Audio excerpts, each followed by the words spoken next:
How's it going, guys? aRenG Life here, and today the new set has finally been announced, Guardians of Rock. Now this set was leaked a while back, but we didn't have the full list of cards, but this time we finally do have the full mini box list, which is pretty cool, and we're going to be going over that in a second. But we're going to be covering what are the best cards in Guardians of Rock. Also, we do have a new release date. It's going to be the 18th, so tomorrow. Literally, they snuck up on us. So Konami basically said, nah, man, we're giving you this tomorrow. But fair enough. So I'm going to be streaming that, so if you guys want to check that out, go ahead and hit that bell, so you can go ahead and check me out tomorrow. We're going to be looking at all the new stuff, making decks for all this new stuff. There's a lot of really fun stuff. Now, if your question is this going to be a meta box? It's looking like maybe not. It might not be the most meta capable box. It looks like it's going to be a lot of fun because there's a lot of Yugi themed cards and whatnot, but whatever. Let's go ahead and get started so I can actually show you and not tell you.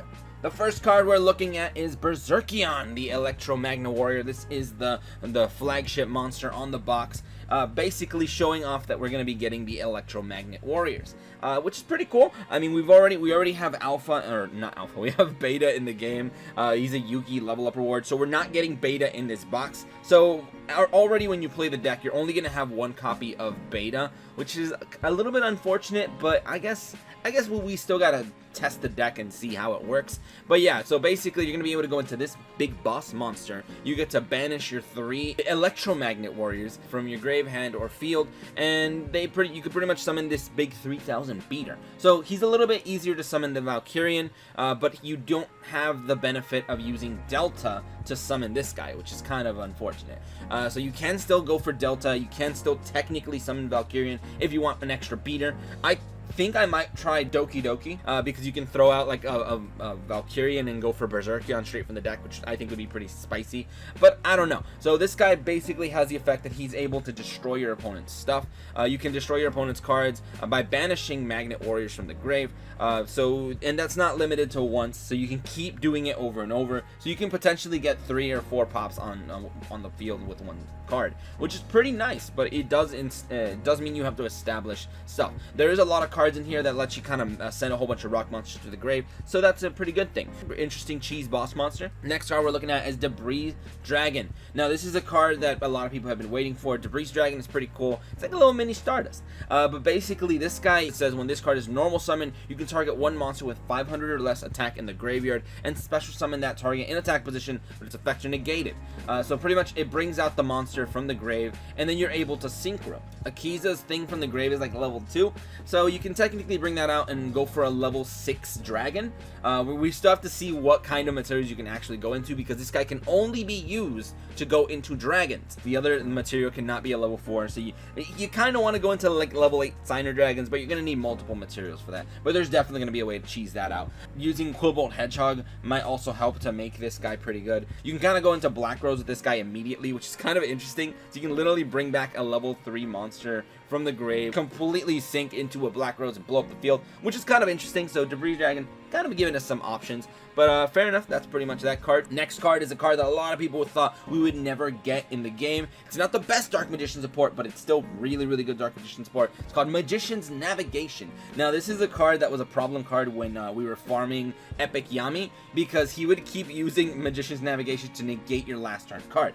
So as you can see, it is a pretty good card. Basically what it says is you're able to special summon a Dark Magician from your hand, and then you special summon a level 7 or lower Dark Spellcaster type monster from your deck. So you can literally go this card into Dark Magician from the hand, Dark Magician from the deck, and that's pretty cool. So then if you control a Dark Magician, except the turn this card was sent to the grave, so basically on the next turn, if the Dark Magician survive, if your opponent activates a spell or trap, something along the line, just trying to be annoying, you can literally just use this card, banish it from the grave, and make that spell or trap effect negated. It is good support to get a free Dark Magician from the hand and potentially from the deck.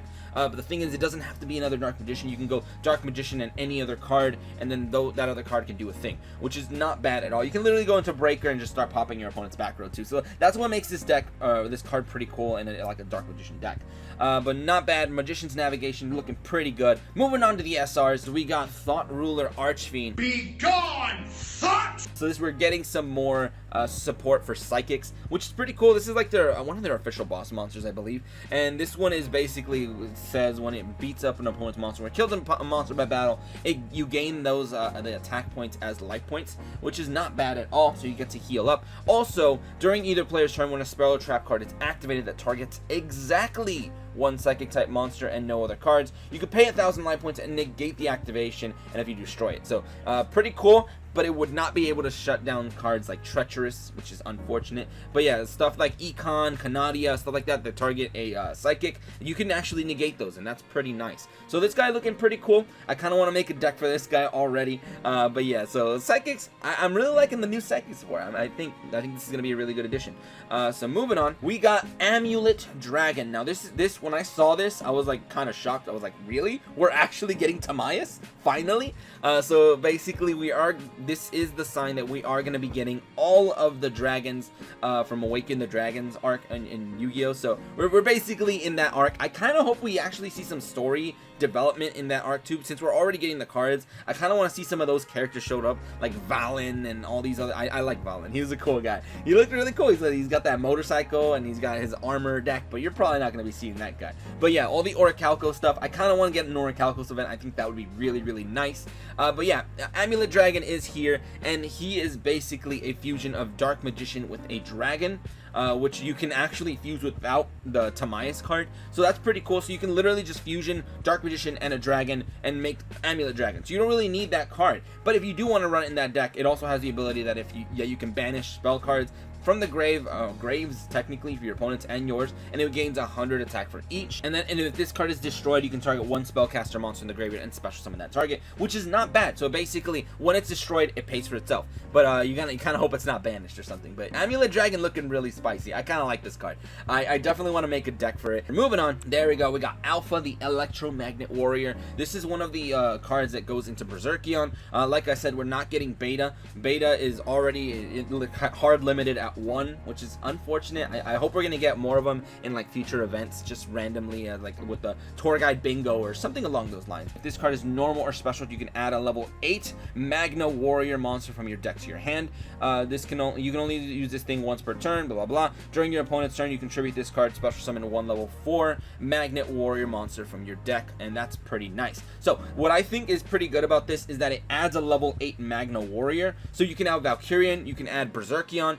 So now when you add those guys, I think when you use Doki Doki, the little heart card, if you actually use that one, you can discard that card and summon another big level 8 Rock Boy from the deck, and I think that is really powerful. So this card has a lot of synergy with Doki Doki as well. I know we're getting a lot more like kind of broken cards as well, because we're getting a lot of really good rock support. I don't know if anything's gonna be too meta. I always recommend you wait and see, wait like a week or two to see how it's affecting the meta before you go in hard into this box. But yeah, so Alpha looking pretty cool. You can tag them out into more magnets, so you pretty much get to thin the deck. Pretty cool right there. Gamma is the next one we're looking at. Gamma the Electromagnet Warrior, and this one says if this card is normal or special summoned, you can special summon one level 4 or lower Magnet Warrior from your hand except himself. You can only use the effect of this guy once per turn. During your opponent's turn, you contribute this card and special summon one level 4 Magnet Warrior monster from the deck, and this is also a quick effect. So the beauty is that you can literally go from one into another, into another, into another, and just keep tagging them out. I think that is pretty spicy. This guy is your defender, so you special summon him, and he gets another monster. I think that's pretty cool. So not bad. You go into him in defense, you bring out another monster, and then that monster can tag out on your opponent's turn. So I think that is pretty spicy. I kind of like the magnet plays. It looks like it's gonna be really easy to get these magnet or electromagnets in the grave. So not bad. And then of course like Delta and all that stuff just to help out. Just put regular magnets in the grave, so you have fodder, so the big guy can just start popping. So not bad. I kind of like these guys, and that's pretty much gonna be the magnet deck in a nutshell. And of course we are getting more support like field spells and whatnot, but whatever. Next card, we're looking at Triamid Master. Now this is one of the ones I kind of hinted at. This card works really well with the Triamid support. I know we already have the Triamid Trap, which basically says like banish 2 rock monsters and destroy a thing on the field, which was really good in like a straight up rock control deck. But yeah, so this one, it basically says once per turn you can send one face-up Triomid card you control to the graveyard, then target one set card on the field and destroy it. Pretty good at getting over back row. I know the field spell also has the ability when it's sent away, you get to like do other things, so you basically get to plus all day with all these effects. I think it lets you pretty much add a card to hand, a Triomid monster, something along those lines, and then you get another summon. But yeah, you can target one Triomid field spell card in your field spell zone, send that to the graveyard, and if you do, activate one Triomid field spell from your deck with a different name. So you basically throw one away, it gets its effect to search, you get another Triomid spell on the field, that powers them up by 500 most times, so it's pretty cool. I mean, there is a little bit of synergy here, so Triomid Master might work pretty well in a magnet deck, so looking pretty cool. Next up we got Guardian EATOS. Guardian EATOS is definitely from the anime. It was an okay card. I have seen some people in the TCG make decks with this, but I've never really been a big fan of it. I think it only really works if you have no cards, no monsters in the grave. So good luck summoning it if you like get a monster sent away. I think you can definitely make a deck specific for EATOS, so you can like kind of cheese it out basically. But you go for this thing when you have no monsters in the grave. You can literally just special summon it. So it's a 2500 beater that's pretty nice. But the thing is, you have to get it on your opening hand if you are playing a normal like monster deck. So if you draw this card later, it is a complete dead draw. It's kind of useless because you're not going to be able to special summon it. But I guess you can tribute summon it, but that's just a normal 2 tribute 2500 beater. I don't know if that's too great, but it also has the effect that says you can send one of your equipped spell cards equipped to this card to the graveyard, then target up to 3 monsters in your opponent's grave and banish those targets, and if you do, this card gains 500 attack for each of those banished by this effect until the end of the turn at least. So it can become pretty strong. I mean what is that, like up to 4000 attack? I mean, that's pretty good, but remember, it is pretty situational. You will have to make a deck for it. I'm gonna be definitely making a deck for this thing in general, but yeah, looking okay. All right, fair enough. EATO's looking all right. Next up we got Tsukuyomi. This card is one of those cards that I think was banned in TCG for a while. It was a pretty good card. Basically, it says it is a spirit monster, so it's going to be bouncing back to your hand, but when this card is normal or flipped face up, target one face up monster on the field and change that target to face down defense position, and then during the end phase it bounces back to your hand. So the beauty is that you can normal summon this card and it pretty much acts as a floating Canadia, which is pretty spicy. I mean, the only thing is it's not going to be as versatile as Canadia because you can only use it on your normal summon, so main phase. So it could be kind of a meh, but it could be really, really good to like bait out negations and stuff if your opponent's playing like Red Eyes or something along those lines, because it definitely makes them waste their stuff.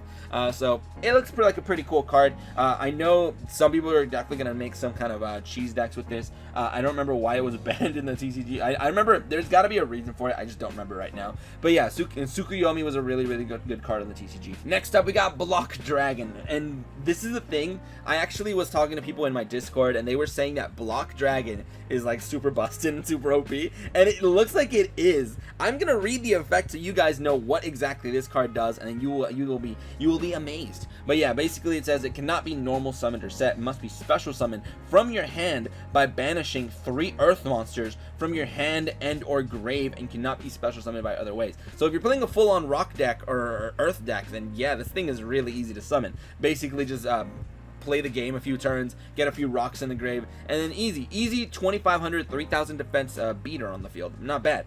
So yeah, and cannot be special summoned by other ways. Rock type monsters you control cannot be destroyed except by battle. That's what makes it spicy. You basically get this thing out, get Valkyria and Berserkion, the other big guys, and it's like good luck killing my rock boys. It's like you better have like a DNA surgery to make everybody not rock.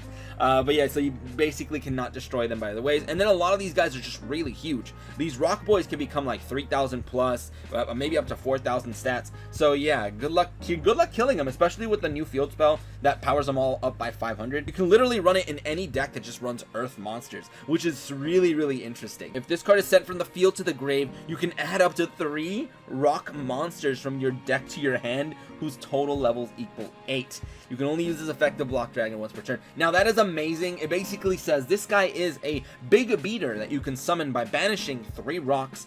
Easy summon, easy big boss monster. Once he's on the field, good luck killing my monsters with rock rock monsters with card effects, you have to destroy them by battle. So you're gonna have to run this guy over with a 3,000 plus card. So good luck with that. Also, if it is for whatever reason killed, you get to add 3 cards to your deck, pretty much like 2 Magnet Warriors or 2 Electromagnet Warriors, and maybe a Doki Doki, because I think that thing is like level 2. So bam, and it adds up perfectly to level 8. So that is pretty spicy right there. Next up is one of the cards I was talking about, Triumphant Cruiser. This one is it's a field spell for rock monsters. Each time a rock monster is normal summon, gain 500 life points, which is okay, not bad. If a Triumphant monster is normal summon, you can draw 1 card, by the way, and then discard a card, filling up your grave with rock monsters. And if this face-up card on the field zone is sent to the grave, you can add 1 Triumphant monster from your deck to your hand. That's what I was talking about earlier. Catapult Zone is another field spell that works with the rocks. It basically says once per turn, if a monster you control would be destroyed, any monster, you can send 1 rock type monster from your deck to the grave instead. Now that's pretty busted. That's pretty strong. Basically, if they destroy any, or they try to destroy anything, you can just send rock monsters to the grave, and that is pretty powerful, because if you think about it, Berserkion, he loves that. And then you can literally add level 8 monsters. You can literally use Block Dragon to search Berserkion. You can go for what's his name, Alpha the Electromagnet could just search Berserkion, and then just get enough rocks in the grave, and good luck, man, just summon these the big boy. And that pretty much covers all the SRs and URs in this box. There are a few cards in here that I do want to give a kind of a special mention to, because they look pretty interesting. For example, we got like cards like Eye of TIMAEUS and stuff like that kind of lets you play the legendary dragon boys. So it's gonna be pretty interesting. I'm really hyped to play them. I really have to see how I'm gonna play this deck, but you basically add all the TIMAEUS, Critias, Hermos cards. You add, I think it's called Legend of Heart. Yeah, this card, and you go into like the big boys. So this is pretty cool, because you basically get to summon up to 3 of them by paying 2,000 life points, but you do have to banish up to 3 legendary dragon spell cards with different names from your hand and or grave. So that's pretty cool. So he special summons all the knights. You can probably get 1 or 2, and all on summon they do like wreck your opponent's stuff. So they hit your opponent's like face-up spells and traps. So it's pretty cool. They pretty much meant to kill field spells, like Orichalcos basically is what they're meant to wreck.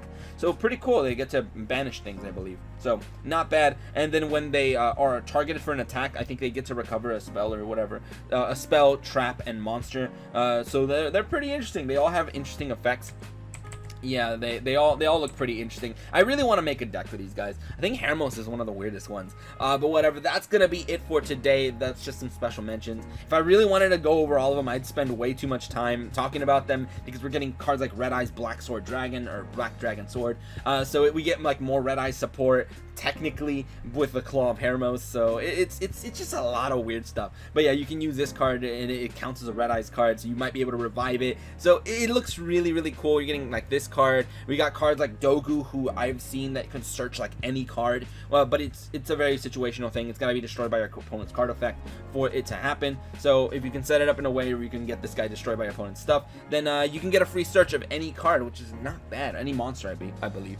So that's like a special mention right there. There's so many cards, and then of course the beautiful Mystical Sand is finally in the game, and I believe she's censored. I'm almost positive she's censored, but whatever, that's gonna be it for today, guys. Let me know what you guys are hyped for from this box, and what you want me to play first, because you know I'm gonna be opening these packs on stream tomorrow, and I'm gonna need some ideas on what deck we're gonna be playing first. But whatever, that's gonna be it for today. And if you guys enjoyed, go ahead and leave a like, share, and subscribe for more Duel Link shenanigans. But anyway, thank you guys for watching today. Have a great day, and see you guys.